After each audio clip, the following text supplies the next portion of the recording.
Beth अपनी मरी हुई बहन एली की लाश के पास बैठी होती है। वहीं अचानक बेथ का फ़ोन बजने लगता है। फ़ोन में उसकी मरी हुई बहन ही बोल रही होती है। अचानक फ़ोन टूटकर गिर जाता है।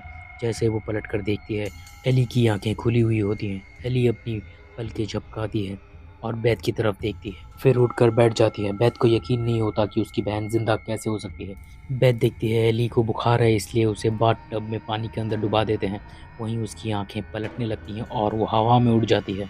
एली की 3 बच्चे होते हैं। ये सब कुछ देखकर डर के मारे बच्चे अपने कमरे में चले जाते हैं। वहीं एली दीवार पे चलते हुए ज़ोर से चिल्लाती है और ये आवाज़ उनके पड़ोसी भी सुन लेते हैं। फिर एली चुप हो जाती है और उसी बाथटब में जाकर गिरती है। फिर वो बाथटब से बाहर आती है और अपने हाथों में एक कांच का टुकड़ा लेकर वो बेथ के हाथों के आर पार कर देती है। फिर वो अपनी बेटी के ऊपर हमला करती है और टैटू वाले मशीन से पहले खुद को चुभाती है, फिर अपनी बेटी की आंखों की तरफ लेती है, लेकिन वो अपना चेहरा घुमा लेती है। इस वजह से उसकी गाल पर निशान बन जाता है। फिर वो अपनी बेटी को खाने ही वाली होती है कि उसका बेटा एक चेयर से उसे मारकर दूसरे कमरे में गिरा देता है। वहीं उनका पड़ोसी घर में आ जाता है और उस पड़ोसी के ऊपर एली हमला कर देती है और उस पड़ोसी की आंखों को अपने नोकीले दांतों से चबाकर बाहर निकाल लेती है।